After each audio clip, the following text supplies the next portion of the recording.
उस समय you was focused to go for MBBS या you had some other plan? Initial में जब स्कूल डेज में था तब एकदम जब बच्चा था तब डॉक्टर ही था। फिर उसके बाद जब 12th तक आया तो तब लगा IAS हो जाएंगे। क्या आप कभी सिंगिंग भी करते हैं, गाना गाते हैं, इंटरेस्ट है? नहीं सिंगिंग नहीं करता सर। Words favourite. और मयूर का फेस कट भी लियोनेल मेसी वाला है। दोस्तों आज आप देखने वाले हैं टॉपर की कहानी, टॉपर की जुबानी। मेरे साथ हैं doctor Mayur Hazarika. He has secured All India Rank 5 in UPSC Civil Services Examination 2022। हमारे गेस्ट हैं doctor Vibhash Jha, senior faculty at Next IAS। और दोस्तों मैं हूं B Singh, founder and director Next IAS and मेडिजी। सफलता क्या होती है, कैसे आती है, और इस सफलता की जर्नी में एक टॉपर की किस तरह की परिस्थितियां होती हैं, गांव से निकल के फिर शहर में आना, स्कूलिंग, कॉलेज, और उसके बाद फिर यूपीएससी की तैयारी, और सफलता के दौरान किन किन परेशानियों से गुजरना पड़ता है, आज इसकी बात करेंगे इस इनफॉर्मल डिस्कशन में।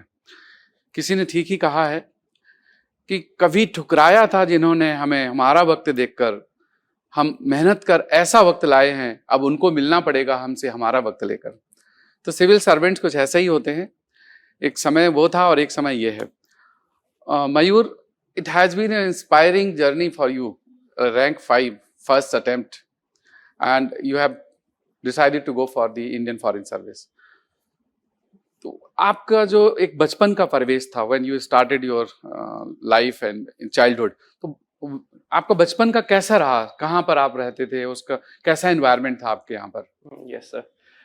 So first of all good morning and thank you for having me here and sir मेरा बचपन जो था वो तेजपुर जगह है, एक आसाम में ही है।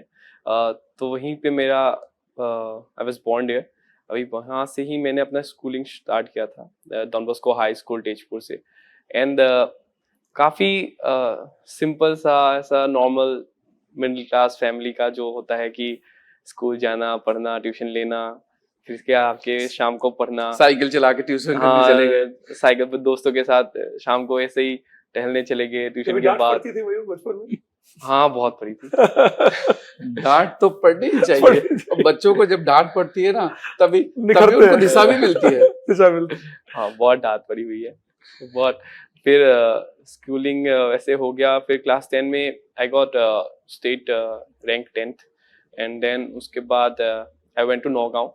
वहाँ पे मैंने रामानुजन जूनियर कॉलेज में अपना 11 और 12 कंप्लीट किया। तो इन 12th इन साइंस स्ट्रीम, वहाँ से I got state rank 9th and then उसके बाद मैं मेडिकल किया from Guwahati medical college. MBBS complete किया। MBBS कंप्लीट करने के बाद 1 year internship, 1 year rural, and I was preparing during that rural phase. जो स्कूलिंग के बाद और कॉलेज की जर्नी है, उस समय you was focused to go for MBBS या you had some other plan? Okay, so I have made and eventually somebody actually noted even during my mock interviews कि you have made varied career choices throughout your life. It was very कभी इधर कभी उधर ऐसा होता रहता था। Initial में जब स्कूल डेज में था तब एकदम जब बच्चा था तब डॉक्टर ही था। फिर उसके बाद जब 10th तक आया तब एरोस्पेस इंजीनियर हो गया।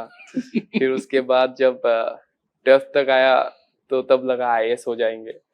फिर उसके बाद मैं सोचा BSc कर लेंगे फिजिक्स में। फिर वहाँ पे मेडिकल और इंजीनियरिंग में सीट मिल गया तो सोचा कहीं मेडिकल ही कर लेते हैं, क्योंकि वहाँ पे गाइडेंस अवेलेबल नहीं था at that moment regarding civil services. तो मेडिकल ज्वाइन किया। फिर जो 12th के बाद जो ऐसा था कि IAS में भी ट्राई करना चाहिए, तो it started resurfacing during the 3rd year और final year of medical. And तब मैंने सोचा कि लेट्स सी, एक बार अपने मतलब जो ड्रीम है उसको ट्राई करके देखते हैं। 10 इट केम। तो इस जर्नी में during the medical studies and in schooling कोई ऐसे टीचर जो आपके मेमोरी में हो या आपके वैसे फैमिली मेंबर्स में जिन्होंने आपको बहुत क्लोजली हेल्प की हो? हाँ, तो स्कूल लेवल पे एक सर थे हमारे, रिस्पेक्टेड नारायण सर। तो वो हमको सोशल साइंस पढ़ाया करते थे। तो मैं उनका क्लास बहुत अटेंटिवली सुनता था। जैसे मैंने जब स्कूल में ही था तभी दोलड्रम्स, ट्रेड विंड्स तभी से मेरा क्लियर था, मतलब राइट। तो स्कूल लेवल से ही थोड़ा मतलब क्लियर था। तो 11th 12th में मैं, मेरे जो प्रिंसिपल सर थे दिलीप बोरा सर, तो वो भी बहुत मतलब हार्ड वर्किंग पर्सनैलिटी थे, तो उनसे भी काफ़ी इंस्पायर्ड हुआ।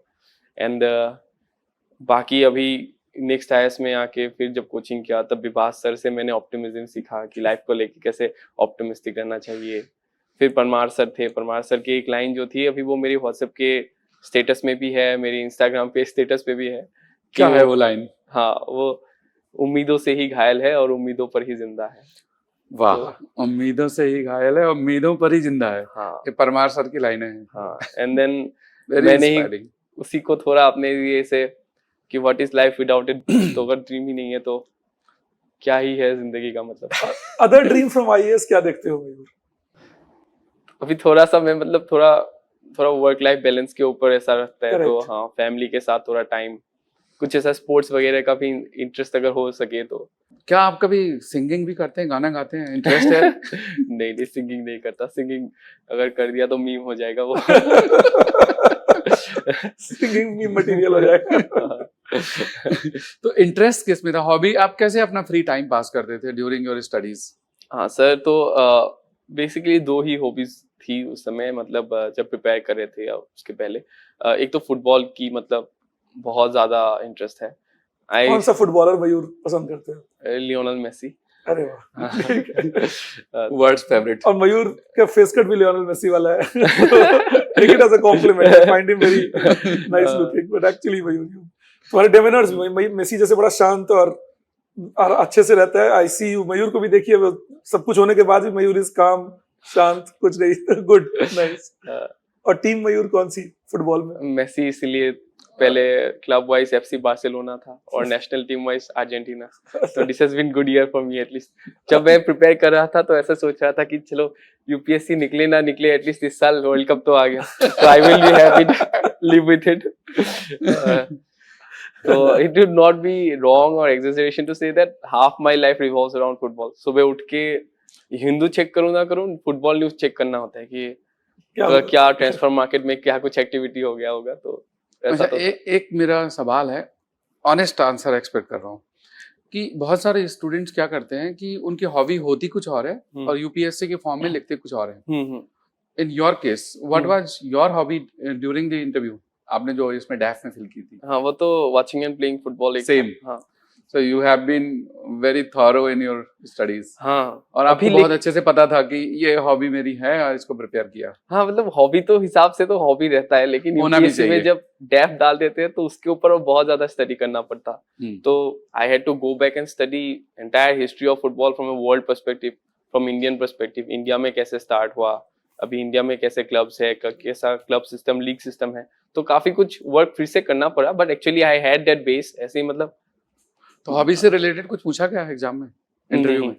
नहीं पूछा गया, बट बहुत प्रिपरेशन की थी। हाँ, बहुत क्या था। लेकिन बहुत सारे स्टूडेंट से हॉबी पर डिस्कशन होता है। हाँ, कुछ बच्चों का तो हॉबी पे ही डिस्कशन।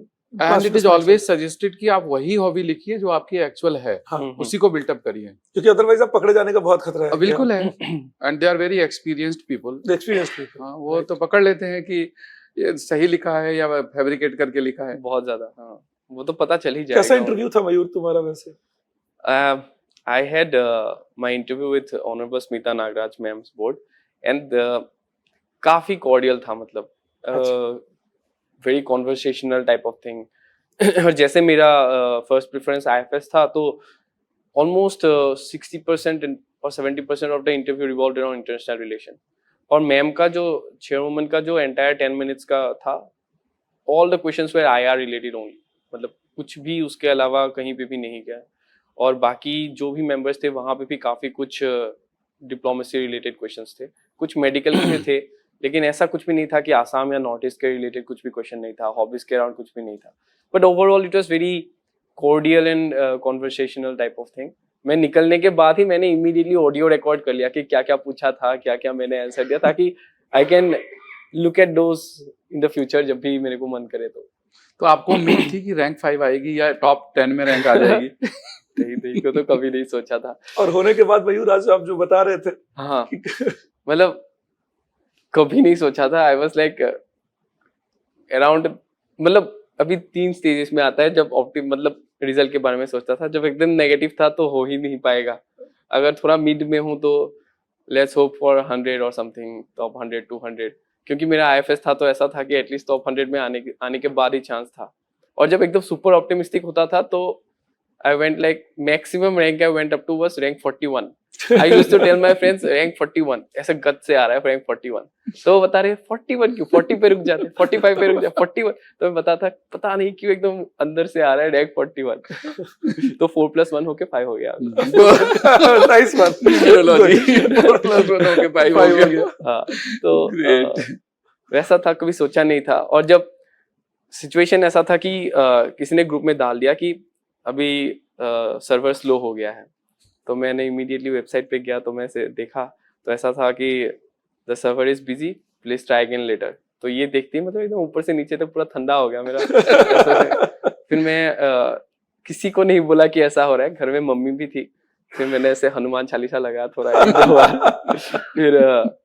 फिर जब PDF आ गया, फिर मैं ऐसे देखा तो एकदम ही प्रोसेस ही नहीं कर पाया। जब देखा तो ना कुछ एक्साइटमेंट था, ना कुछ हैप्पीनेस था, कुछ भी नहीं हो पा रहा था मेरे से। मैंने मम्मी को बोला कि रैंक 5 आया है, तो मम्मी तो ऐसे मतलब थोड़ा रोने लगी। मैं बोला अभी इतना एक्साइटेड मत हो, पता नहीं ये रियल PDF है या फिर फेक PDF है, क्योंकि पिछले रात से कोई बता रहा था कि please beware of fake PDFs, there will be some fake. This was my question in fact, कि आपको कभी ये फीलिंग हुई कि ये सही है रिजल्ट या गलत है? हाँ, वो तो मैं was not expecting your such A high rank.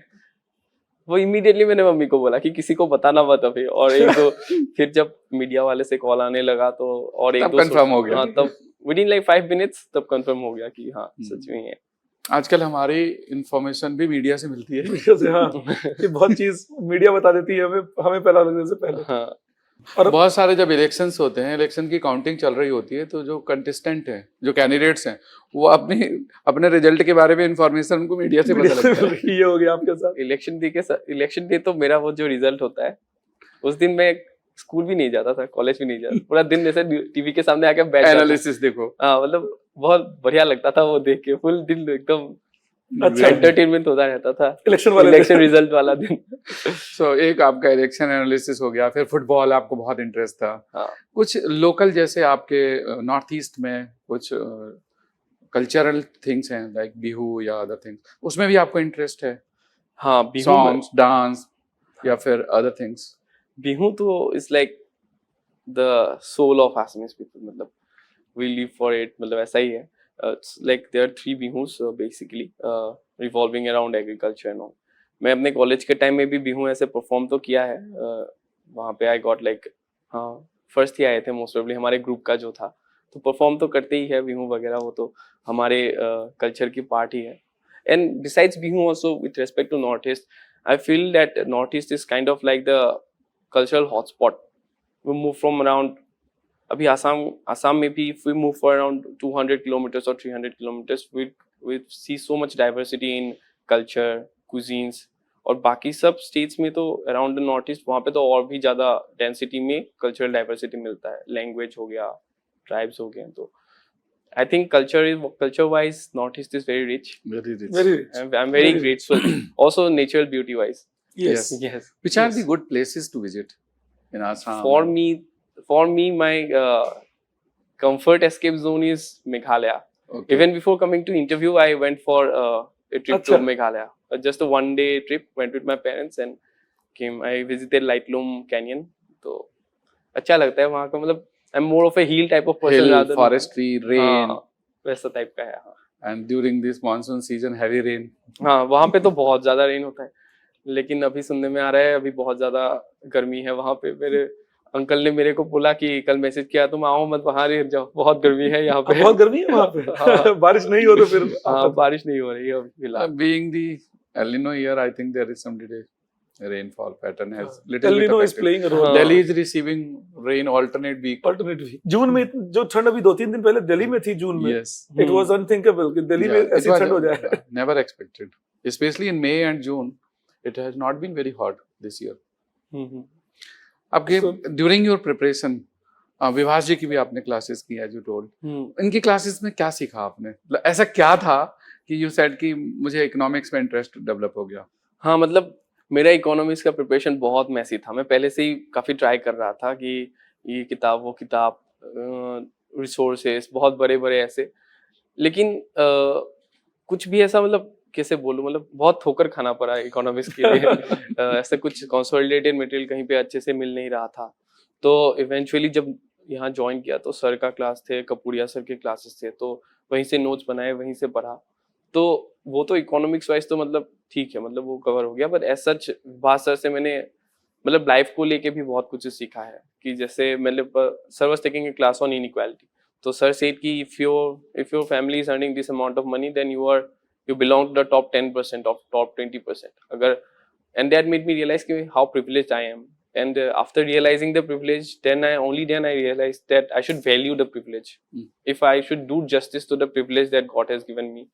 And वहीं से थोड़ा motivation मिला, optimism आया। वैसे तो मैं बहुत ही pessimistic टाइप का आदमी था, ऐसा नोबिता जैसा कि हमेशा मेरे साथ ही ऐसा होता रहता है। तो after that I became बहुत मतलब optimistic हो गया। And even somebody else was telling me, I met another candidate here recently. She is probably sir's optional class student. She had put sir's photo as her wallpaper. अच्छा। So There nice are of many students, they are very inspired by Vibhaji. all- Thanks for being in Next IAS.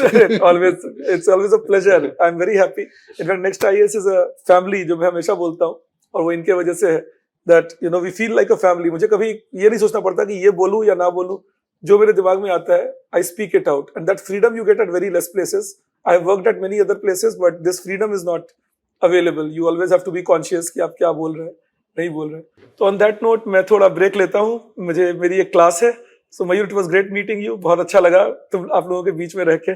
We'll definitely see you again and we will keep meeting definitely. Yes. Thank you Vibhas ji. Thank you. तो दोस्तों विभास जी की class थी, उनको class के लिए जाना पड़ा। अब हमें ज्वाइन कर रहे हैं Rahul Sengar, faculty next IAS। Mayur, you have been constantly in touch with the Rahul during your phase of preparation. Yes. So, what was the help which you could get from Rahul, and how was your experience during the phase of your study and preparation? Yes, sir. So I have been texting Rahul sir and calling him during this whole phase. Whenever I had some doubts, I used to post it to him, and then he used to clear it up. And बाकी interview के time पे भी मैं जब इधर first आया था, because I came to Delhi only after my mains result, तो he was one of the first persons or sir with whom I physically interacted, like जिन्हें मैं मिला और बताया कि मेरे ऐसा ऐसा है। तो सर ने बताया कि एक बार आ जाना शाम को, थोड़ा डेप्थ देख लेंगे। तो डेप्थ फीलिंग के साथ भी सर ने काफ़ी बहुत हेल्प किया मेरे को। ऐसे ही बहुत कांटेक्ट पे रहे, और मैंने आर्ट एंड कल्चर के लिए फुल सर का ही नोट्स यूज़ किया, और मैं अभी भी बहुत सारे लोगों को वही रेफर करने को बोल रहा हूँ। ग्रेट। ये बहुत रेयर होता है कि आप सिर्फ क्लास नोट्स पढ़ करके वो एग्जाम में पूरी तरह से रिलाई हो करके वो परफॉर्म कर देते हैं। हाँ, so this is rare and good. Many thanks. So next IAS में ना बहुत सारे ऐसे टीचर्स हैं जो स्टूडेंट्स को पर्सनल मेंटरशिप करते हैं, and this is very unique here, and we always say that कि this is a second home for students. कभी भी उनको किसी तरह की प्रॉब्लम है, they are always welcome and they should not hesitate in knocking us, and we are always eager to support. So this is what we want, and that is actually the spirit of any institution should be. We should be open to support at any moment of time. Doesn't matter कि you are in direct physically meeting, otherwise over the phone and over the WhatsApp and so on. Mayur, when you started your interview, it was your first UPSC interview. yes. तो उस समय कैसा आपका mindset था, और कैसे फिर आपने कॉन्फिडेंस गेन किया? हाँ sir, since this was my first interview, मेरे को इतना कुछ आइडिया तो था नहीं। तो I met a friend of mine, he has also cleared this year, Sainath Ramdani, our DAF filling session with Gaurav Saini sir here in Next IAS। तो वो मेरे बगल में ही बैठा था। तो ऐसे बात किया, तो we became very close friends, he, me and Dinesh. he also cleared, is from Rajasthan. We three used to form a group and used to go for daily discussions of topics. तो जैसा हम बात करते थे कि what are the chances कि तीनों का हो जाएगा, मतलब statistically possible तो है नहीं, but all three were lucky enough कि हम तीनों का ही हो गया। That's great. तो gave lots of mocks, और हम तीनों का ही optional anthropology था। तीनों का ही इंटरव्यू इवेंचुअली थर्ड फेज में ही आया, एकदम at a gap of 3-4 days। हाँ, तो वैसे बहुत सारे मॉक्स देने का मॉक इंटरव्यूज दिया ड्यूरिंग दैट पीरियड। तो मॉक देने में पहले पहले तो मेरे को थोड़ा सा डर लग रहा था, तो तब यहाँ पे मैंने एक देखा कि नेक्स्ट टाइम में एक इनफॉर्मल मॉक इंटरव्यू दे शेड्यूल कर रहे हैं, तो मैंने सोचा कि पहले एक इनफॉर्मली ही दे के आते हैं। तो वहाँ पे मैंने तो बोला कि ऐसा नहीं है कि बोलने में दिक्कत थी, लेकिन जो चीज़ें मैंने बोला उस समय तो इन सच ए रफ स्टेज में था, कुछ नहीं बोलने वाले चीज़ें बोले मैंने। लेकिन सर जो थे वहाँ पे उन्होंने बोला कि हाँ तुमने बहुत कुछ ना बोलने वाले भी चीज़ें बोले हैं, लेकिन you have that in you कि अगर तुम थोड़ा और मेहनत करोगे तो हो सकता है, मतलब you have that in you. तो थोड़ा मतलब मेरे को कॉन्फिडेंस मिला। फिर मैं जब लिफ्ट से नीचे जा रहा था तो लिफ्ट वाले भैया से पूछा कि कैसा था मेरा, तो बोला यार बढ़िया था, बाकी बहुत लोग तो बोल ही नहीं पा रहे, आप तो एटलीस्ट बोल के गए कुछ। चलिए ये सभी के साथ होता है, हर स्टूडेंट ये सोचता है कि मेरी परफॉर्मेंस अच्छी नहीं है और बाकी लोग अच्छा कर रहे हैं, बट एक्चुअली वो सबके साथ हो रहा होता है। हाँ। So and during the initial phase of preparation for interview, nobody is confident. और हमारे पास ना बहुत सारे स्टूडेंट्स की इस तरह के फीडबैक थे प्रीवियस ईयर्स के, कि जो ये कहते थे कि सर ऐसा कोई पैनल होना चाहिए जो आपको बिल्कुल ओपन स्पेस दे बोलने के लिए, और अगर हमें बोलना नहीं भी आता है तो then also we would be allowed to speak. So we thought कि let us make a panel which will be called an informal board and it will be a faculty panel. इसमें जो इन हाउस हमारे faculty members हैं young, तो जो have faced interview in last few years, तो उसका एक panel बनाया and we try to support students from scratch. अच्छा, इसमें हम लोग एक और प्रैक्टिस करते थे कि जैसे वी यूज टू डिवाइड किस एरिया से कौन क्वेश्चन पूछेगा, और स्टूडेंट के डेफ को प्रायर हम लोग उसको स्टडी करके उससे रिलेटेड की क्वेश्चंस निकाल के थोड़ा इन डेप्थ में जाकर के प्रिपेयर करके आते थे। So we use to make self homework also before we conduct the interview and later the students gave very good feedback. Yes it was very helpful to me as well. सलोमो ने मेरे को उस दिन पूछा मतलब रिव्यू के वक्त, सो this is your first interview, तो मैं बोला कि sir this is also my first mock interview. तो वहाँ पे जो सर थे वो लोग ऐसे हंसे कि अच्छा तो कोई बात नहीं। सो मयूर, मैं एक चीज़ जानना चाहूँगा क्योंकि अभी मैं पिछले कुछ 1-2 दिनों से काफ़ी बच्चों से मिल रहा हूँ। जिस बार का प्रीलिम्स सबको पता ही है कि थोड़ा सा प्रीलिम्स डाइसी हो गया, थोड़ा और ज़्यादा लक बेस्ड प्रीलिम्स भी है, खास करके सीसेट जो एग्जाम हुआ। सो अगर जून से लेके सितंबर तक मैं आपका शेड्यूल पूछूं, क्योंकि आपने भी मैनेज किया होगा with the work and all those things, तो कैसे आपने जून से सितंबर के बीच में मैनेज किया, क्या चीजें करनी चाहिए? After prelims and before mains. After prelims and before mains, okay. तो पहले तो ये था कि रिजल्ट आने तक तो एकदम फुल मोड पे गया ही नहीं था। बहुत जैसे मैं अपना वो रिकॉर्ड करता रहता था हमेशा। आई यूज्ड टू डू, मतलब वो तो वीडियो वगैरह में तो अलग ही बात है, लेकिन वैसे भी मतलब टाइड नाम का एक ऐप आता है, तो वहाँ पे मैं रिकॉर्ड करता था कि मैं एक दिन में कितने घंटे पढ़ रहा हूँ। तो आई हैव डेट इन एकदम डेटा फॉर्मेट की वैसे कर होता था। तो वैसे तो पिकअप हुआ नहीं इनिशियल स्टेजेस में, लेकिन फिर भी बैठ जाता था पढ़ने के लिए। होता नहीं होता, state of the mind irrespective of that, थोड़ा सा तो पढ़ ही लेता था। अभी मेरा जो ऑप्शनल था anthropology, I was almost done with it around 80 or 85% even by January itself. तो ऐसा नहीं था कि ऑप्शनल को लेके बहुत ज़्यादा हेडेक था। तो means I used to divide it in like around, if I'm studying 8 hours a day, then 5 hours I used to give for GS and 3 hours for optional. अभी GS में मेन फोकस ये था कि revision तो already हो ही चुका था basic materials का प्री से पहले ही, तो उस समय पे मेरा मेन फोकस था वैल्यू एडिशन के ऊपर। जो भी डेटा वगैरह ऐसे गूगल करना, दिन भर में स्टैटिस्टिक्स वगैरह ही, रिपोर्ट्स वगैरह ही ढूंढता रहता था, तो उसको नोट करना, फिर उसको याद करना। तो that was the basic strategy that I had during this period. And what about test series वगैरह? टेस्ट सीरीज तो सर मेरा इतना टेस्ट सीरीज दिया नहीं था मैंने, सिर्फ कुछ 3-4 ऐसे लिखे थे। तो रेयर केस जहाँ पे बिना टेस्ट दिए और आप इतना अच्छा परफॉर्म करके आ गए एग्जाम में। I just have been saying कि God has been good to me. At least he didn't punish me for cutting around those edges. मतलब जो मैंने इधर उधर ऐसे जुगाड़ जो लगाए थे, तो he did not punish me. तो I was मयूर के बारे में सर एक खास है, अगर आप इनकी मार्कशीट देखेंगे ना, जनरली क्या होता है कि किसी 2 सब्जेक्ट में अच्छे हैं, किसी 3 सब्जेक्ट में अच्छे हैं। मयूर के हर पेपर में अच्छे हैं, सारे पेपर्स में तो सभी में overall performance even 190, then even ethics, everything is very good. So basically सब में एक तरीके से इक्वल इन्होंने proportion Attention. अपना अटेंशन दिया, उसके हिसाब से किया। और फिर जब आप ये कहते हैं कि जैसे फोकस नहीं किया था, तो ये अपने आप में और यूनिक हो जाता है। हाँ मैंने लिखा नहीं था वो, लेकिन मैं मतलब ब्रेनस्टॉर्म कर लेता था ब्रेनस्टॉर्म क्वेश्चन, मतलब क्योंकि टाइम का बहुत ज्यादा इशू था मेरे को, क्योंकि I got out of job, मतलब मेरा कॉन्ट्रैक्ट खत्म हुआ सिर्फ प्री से पहले, तो बहुत सारे जो चीजें बाकी रह गए थे करने को, तो मेरे को प्री के बाद करना पड़ा। तो आई relied more on enriching the Correct. answers rather than going for mindless answer writing, मतलब तो वो Correct. मेरा This we used to tell in the classes also. It's not about more writing, it's about more thinking. If your answers are very well structured in your mind, then definitely it will come on the copy also. So वो चीजें समझना बहुत जरूरी है कि मतलब brainstorm करना, चीजों को स्ट्रक्चराइज करना, वो ज्यादा जरूरी है, rather than कि बस जा रहे हैं, लिख रहे हैं, उसको एनालाइज नहीं कर रहे हैं। आप एक पेपर लिखो लेकिन उसको 3 बार एनालाइज करो, वो ज्यादा जरूरी है, rather than आप पेपर को 3 बार लिख रहे हो और एनालाइज एक बार भी नहीं कर रहे हो। हाँ एकदम। तो वो हेल्प किया basically। So Mayur, my next question was that many students, they use their mobile phone as a tool of success, especially keeping notes. So how it was useful to you, or it was a distraction asset, or it was a useful asset? I relied more on laptop rather than mobile, because mobile gives a kind of easy escape towards distraction much more easily than laptop. तो notes वगैरह जो भी बनाना होता था वो मैं laptop पे बनाता था नॉर्मली, लेकिन ऐसा था कि वो इट वाज सिंक्ड, जैसे मैं गूगल डॉक्स यूज करता था, नोशन वगैरह यूज करता था। You also? Okay I have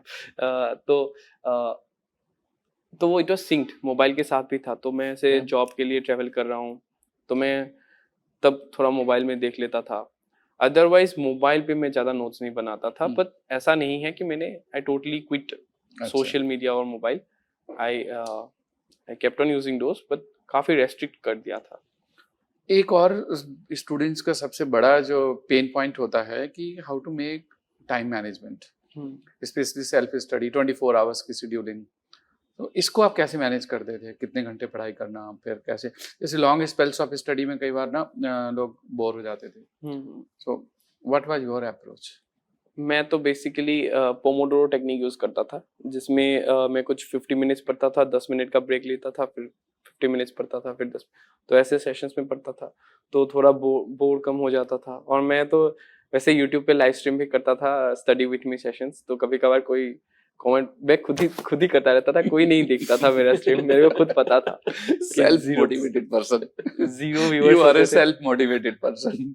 मतलब तो अकाउंटेबिलिटी आ जाता है ना, पब्लिक स्पेस में अगर दिखा रहा हूँ, तो अगर मैं नहीं पढ़ रहा हूँ, ऐसे मोबाइल यूज कर रहा हूँ, तो खुद को ही कभी ऐसे फेज आई होगी जब आपको लो फील हुआ होगा during the long spell of your preparation journey, तो ऐसी कभी स्टेजेस आई जब लगा कि यार बहुत हो गया? मल्टीपल टाइम्स, एक बार में नहीं, multiple times I got so many mini mental breakdowns. मतलब ऐसे हर एक वीकेंड पे तो हो ही जाता था छोटा मोटा, स्पेशली जो सोशल मीडिया पे देखता था कि फ्रेंड्स वगैरह मस्ती कर रहे हैं, तो थोड़ा तो ऐसा हो ही जाता है कि मैं तो इधर ही पढ़ रहा हूँ। किसी ने मैं देखा, किसी ने मेरे को कमेंट किया कि मेरा वो स्ट्रीम देख के कि व्हाट ए बोरिंग लाइफ, तो मैं बोला हाँ बोरिंग तो है, लेकिन अभी जो भी है उसके साथ टोटर्स में आना ही है।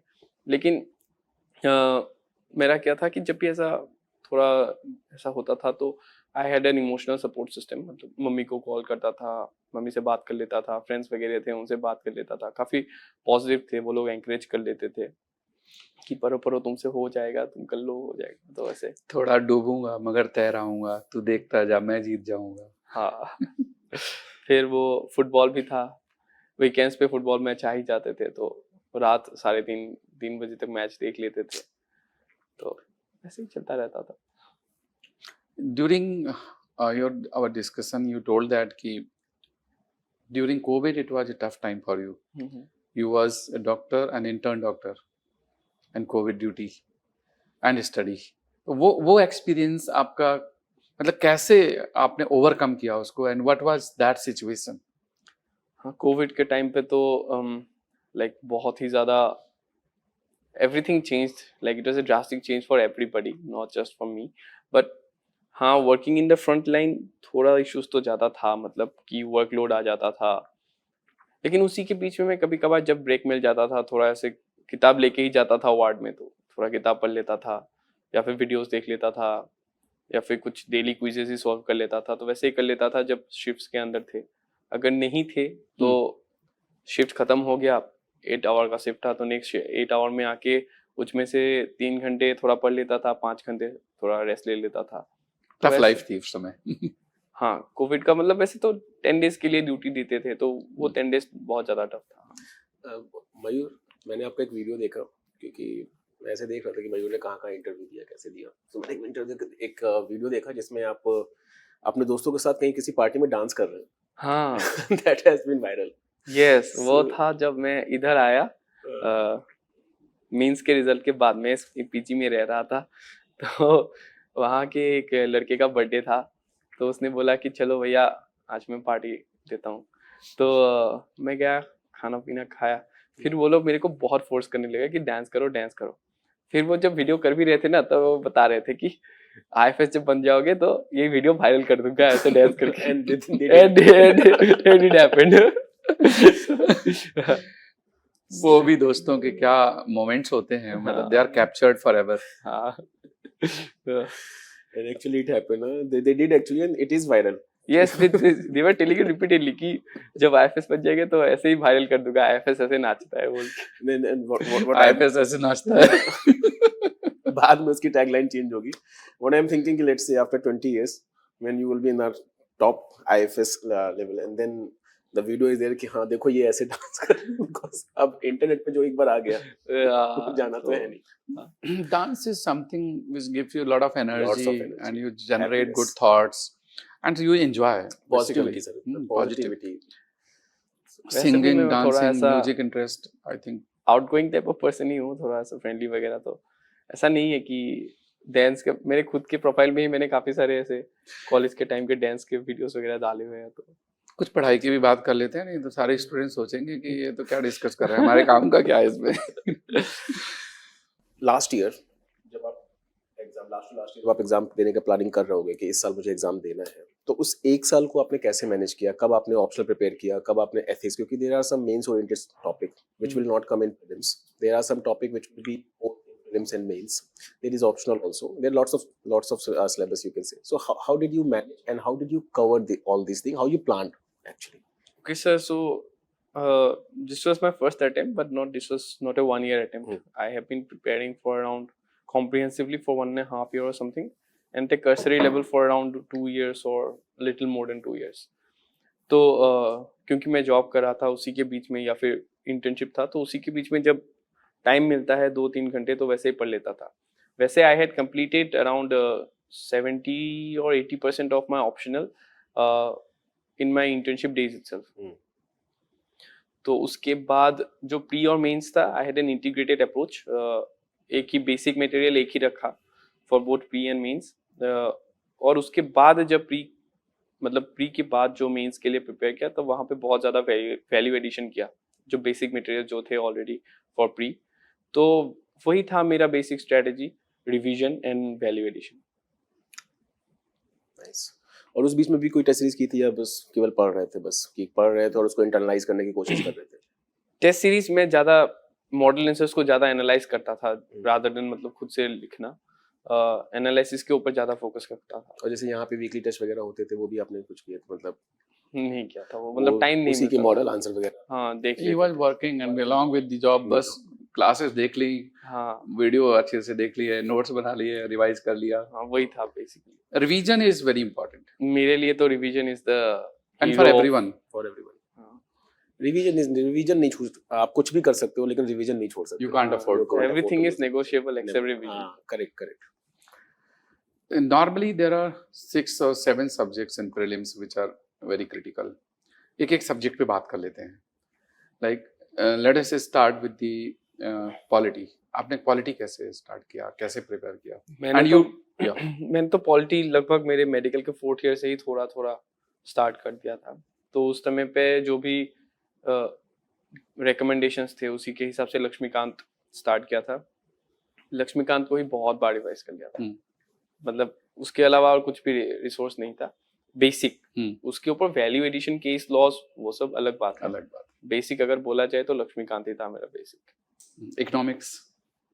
इकोनॉमिक्स जैसे बोला बहुत ठोकर खाया, उसके बाद इवेंचुअली विभास सर के नोट्स मिले, कपूरिया सर के नोट्स मिले, तो वही थे मेरे basic. Vibhas sir, Kapuria sir.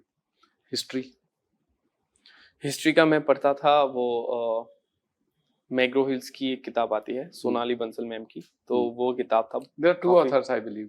हाँ, त्रिपाठी सर और सोनाली बंसल मैम। Hmm.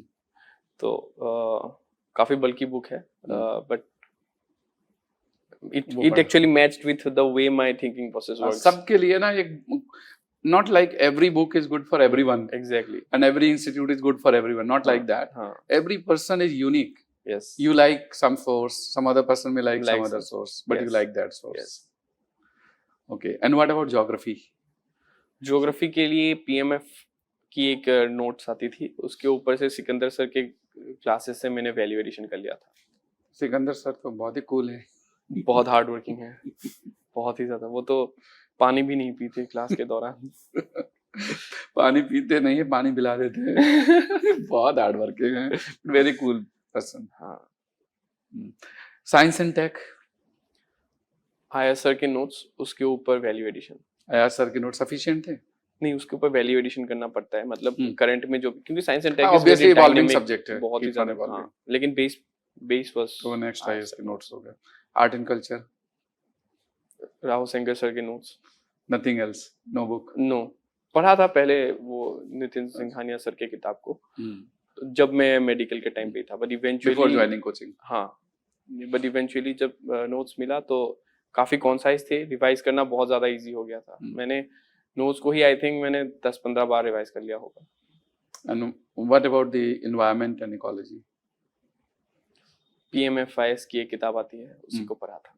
अच्छा, and coming to the international relations.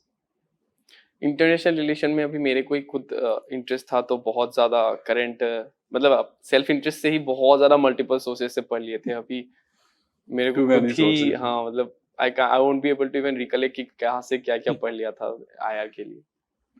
So there are mix and match resources.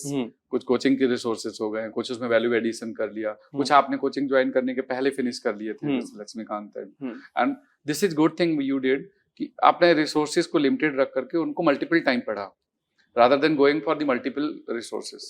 Yes, that is somebody asked me what mistake should I avoid.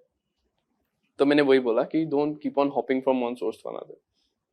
एक बार source को पहले ही decide कर लो अच्छे से, quality resource, उसी के ऊपर स्टिक करो। जो भी लैकिंग है या फिर इम्प्रूव कर सकते हो वहीं पे वैल्यू एड करते रहो। You don't scrap off that resource entirely and go to some other source.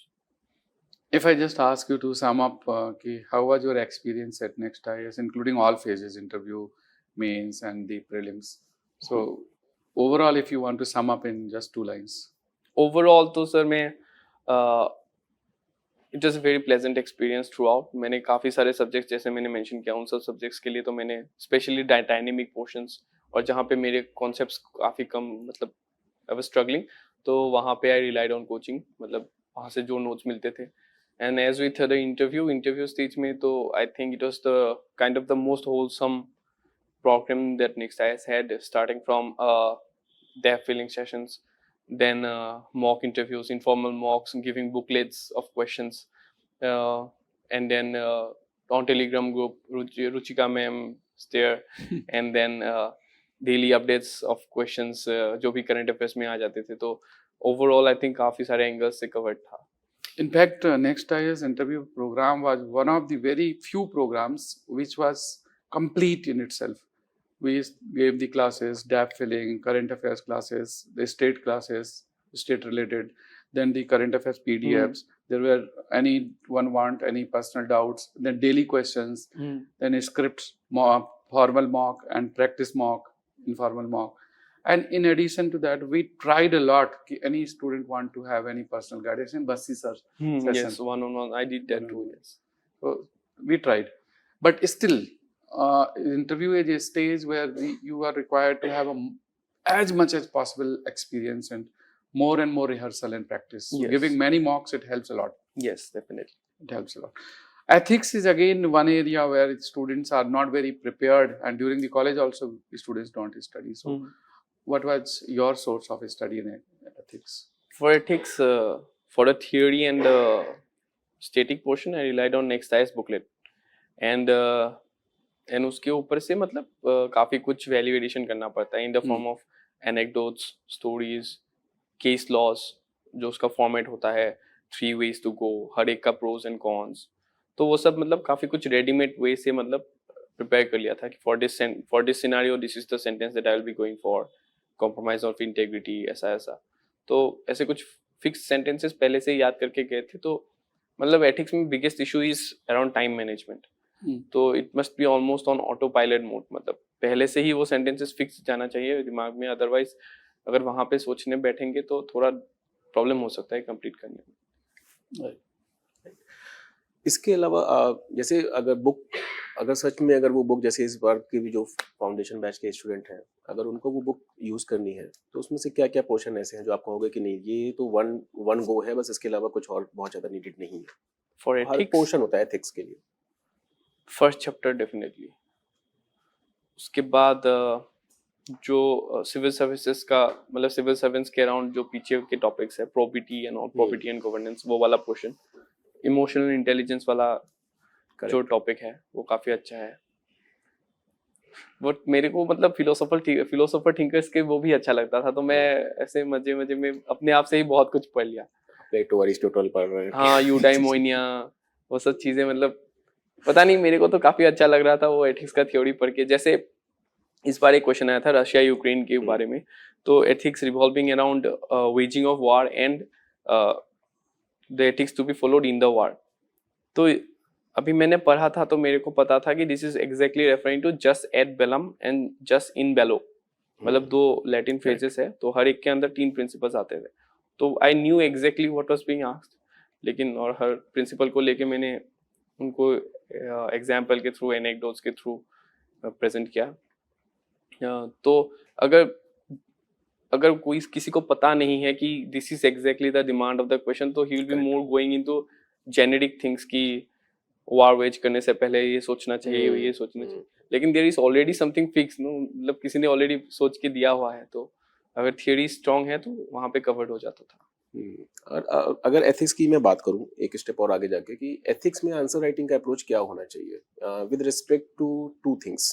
First is theoretical part and the second is the case study part, and case studies we all know that it is more marks fetching. So किस तरीके से आपने, जैसे कोई बोलता है stake holder approach होनी चाहिए, so what's your take on that? अभी तो इस साल के क्वेश्चन में आई डोंट रिमेम्बर एग्जैक्टली कि स्टेक होल्डर पूछा था कि नहीं, पर इस साल का जो मैंने दिया था वहां पे दे हैड एग्जैक्टली लाइक उन्होंने एग्जैक्टली बता दिया था कि what is the ethical dilemma involve, what are the options you have, what are the pros and cons of these options, which option you would select and why. Correct. तो they had given एकदम clear indications कि ऐसे ऐसे जाना है, लेकिन फिर भी मैं स्टेक होल्डर से छोटे से मैं लिख देता था क्योंकि वहां पे उसमें मार्क्स नहीं आने वाले क्योंकि उसमें पूछा ही नहीं था। तो question, demand of the question के हिसाब से अप्रोच करना था। अभी हर एक क्वेश्चन में वही पैटर्न था, तो मेरे तो ऐसे पेज ऐसे रिटर्न करके भी फ्लिप करके पिछले वाले में जो लिखा था वो बाद में क्वेश्चन में भी वही लिखा एथिकल डिलेमा, तो क्वेश्चन ही सेम थे बार बार। तो वही था कि अगर ऑटो पायलट मोड में है, फिक्स ही है कि इसमें ऐसा आएगा तो ऐसे लिखेंगे तो थोड़ा इजी हो जाता है केस स्टडीज के लिए। बाकी मेन आंसर्स के लिए थोड़ा थ्योरिकल पोर्शन वाइज कुछ डेफिनेशन वगैरह डाल दिए और बहुत सारे एनेक्डोट्स देना होता है। ऐसे again you had a very good score, आपका हर जगह स्कोर अच्छा है, इसलिए there are so many learnings for students, they can learn for ऐसे आल्सो कि आपकी ऐसे में क्या अप्रोच थी और किस टॉपिक पर ऐसे लिखा था। मेरा ऐसे जो फर्स्ट पार्ट ए का ऐसे था वो था ship is safe at the harbour but it is not what it is built for. तो I condensed it down to one basic thing that I thought was most appropriate to that sentence. वो था risk taking behaviour, stepping out of comfort zone and does equal to courage. तो एक बार जब courage आ जाता है तो बेसिकली डिसीजन से अबाउट करेज, तो करेज के ऊपर कितने सारे multiple angles of anecdotes and stories आ जाएंगे। तो मैंने स्टार्ट किया था रोजा पार्क्स के स्टोरी से, एंड मेरा अप्रोच था कि पहले I would started with in A temporal fashion, pre history, ancient, medieval. तो हर एक का कुछ 1-2 एग्जांपल्स ऐसे दिया मैंने कि पहले तो करेज क्यों इम्पोर्टेंट है, क्योंकि प्री हिस्टोरी में मैंने मेंशन किया कि there was one person who at least thought that I should tame fire, otherwise तो बाकी सब तो एनिमल्स जैसा भाग ही जाते थे। तो somebody stepped out of comfort zone, went to tame fire, came cooked food and thus began civilization. तो मैंने ऐसे थोड़ा ऐसे लिखा था पॉइंट को कनेक्ट करके। फिर एंशियंट में भी ऐसे कनेक्ट किया बहुत सारे, जैसे सोक्रेटिस थे, वो क्वेश्चन करते थे, लोग उनको थ्रेटन करते थे कि you stop rationality, but he kept on questioning and that eventually lead the seeds for all future thinkers, questioners, for all inquisitive minds. उसके बाद मैंने कनेक्ट किया कि कैसे came up the idea that scientist, मतलब वो थिंकर लोग वो बताने लगे कि it is not geocentric but heliocentric. तो तब भी चर्च वगैरह बहुत अगेंस्ट पे थे, लेकिन फिर भी they showed courage, stepped out of comfort zone. तो how they got rewarded and eventually led to better place to which humanity is today. तो ऐसे ऐसे एंशियंट मिडिवल ऐसे गया। तो मॉडर्न में जब आ गया तो उसमें उसके बाद विद इन मॉडर्न मैंने उसको थीमेटिक कर दिया, पॉलिटिकल, इकोनॉमिक, सोशल, ऐसे। जैसे इकोनॉमिक के अंदर एलपीजी रिफॉर्म्स बहुत करेजियस स्टेप्स थे, stepped out of comfort zone, opened up our economy, and eventually got rewarded, became the 5th largest economy and 3rd largest in PPP. And then social में राजा राम मोहन रॉय हो गया। तो वैसे वैसे मतलब जो भी जहाँ पे भी ऐसे करेज के बहुत एग्जांपल्स अच्छा आते फ्लो थे। बनाया आपने, you started. हाँ, तो my थिंकिंग प्रोसेस वाज कि एक कांस्टेंट फ्लो रहना चाहिए, ऐसा जर्की नहीं होना चाहिए Obviously. With connecting words. तो इसीलिए मैंने ऐसे टाइम टेम्पोरल फॉर्मेट में गया, फिर मॉडर्न पे आने के बाद उसको थीमेटिक बना दिया। Great. So you have used both technique basically. Yes, Temporal both and the thematic, techniques. both technique has been used. That's nice. In one essay. In one essay. Generally In the people second one, follow one only. in the second one it was not very temporal oriented. वहाँ पे second वाले में मैंने लिखा time था, कम बचा होगा. नहीं पहले तो मैंने 45-50 मिनट्स तक स्ट्रक्चर ही बनाया, कुछ लिखा ही नहीं। अच्छा. I started writing only after 50 minutes और समथिंग। तो तब तक तो दोनों ऐसे इसका स्ट्रक्चर ऑलरेडी बना लिया था, क्या क्या टॉपिक मेंशन करने में, वो ऐसे ब्रेनस्टॉर्म करके रफ पेजेस जो होता है वहाँ पे ऐसे माइंड मैप बना लिया था पहले ही। तो उसका इशू नहीं था, टाइम तो मैनेज हो गया था। लेकिन वही है कि सेकेंड ऐसे का जब तक स्ट्रक्चर बना नहीं बैठा तब तक ऑलरेडी ब्रेन थोड़ा थोड़ा दैट शार्पनेस एट गॉन, मतलब थोड़ा थोड़ा डल होना स्टार्ट हो गया था, क्योंकि वो एकदम इनिशियल फ्रेशनेस जो होता है वो लॉस्ट हो जाती हाँ है. वो लॉस हो जाता है। और वैसे भी मैंने इतना टेस्ट सीरीज लगाया नहीं था, तो आई वुड दस रेकमेंड कि टेस्ट सीरीज लगाए ताकि डल ना ये हो जाए। stages ना आए. हाँ आपके लकली आपके केस में हर जगह अच्छा चला गया, हाँ बट विदाउट प्रैक्टिस कई बार ये स्टूडेंट को फाइनल एग्जाम में डिफिकल्ट हाँ डिफिकल्ट हो सकता है। हाँ So अब मैं तुमसे ये कहूंगा कि मयूर का फर्स्ट अटेम्प्ट तो है, लेकिन प्रिपरेशन फर्स्ट अटेम्प्ट नहीं, प्रिपरेशन कम से कम मयूर की 2-3 साल से आराम से चल रही थी. It takes 2 2-3 साल. years. Takes minimum 2-3 years. Before starting the journey he was during the final year of his BBS, तभी से इन्होंने पढ़ना शुरू कर दिया। लक्ष्मीकांत और ज्योग्राफी, हिस्ट्री की काफी किताबें इन्होंने पढ़ डाली। He's well read because if you're using the controlled fire as an example for the starting that essay. And in fact, that's any aspirant who want to go for the UPSC, he or she has to start right from college time. Right from college. And how much was the relevance for you, the NCERT books? I did not use NCERTs very comprehensively. At the initial stages I used NCERT for geography, class 11 and 12, and I used class 12 macroeconomics. एक बार refer कर लिया था, उसके अलावा कुछ ज़्यादा किए नहीं थे। Right. So I think this is a very elaborate discussion. This will give a lot of insights about your preparation journey, your methods and sources which you adopted. So dear friends, Dr. Mayur Hajarika has done well done in the first attempt itself, and it was 5th rank this year in Civil Services 2022. Next IAS provides you all type of supports. Not necessarily you are the student from Next IAS or you are enrolled in any course. If you wish to take any help, and whether it is offline or online, we are there to support you. And do not hesitate. I always say this is home for you. And even if you are economically weak, you cannot afford, we would like to help you, such students who are economically weaker. From my personal capacity, I would like to sponsor. Teachers at Next IAS are very supportive. They are very good. They are one of the best people of the country, and they are very dedicated. And that is what I can wish. All the best for you if you are preparing for your future. And thank you, Mayur, for joining in this show today. And we are proud of you. You have been part of Next IAS in the GS Pre-Com Mains Foundation batch. And it has been great experience after talking to you. And lot many congratulations to you and to your entire family. and all the best. You are going to serve now the nation. You will be representing India in foreign countries, and we wish that we see you delighted, happy, a very sensible and very a responsible officer, and who becomes the inspiration for the whole nation. Thank you, sir.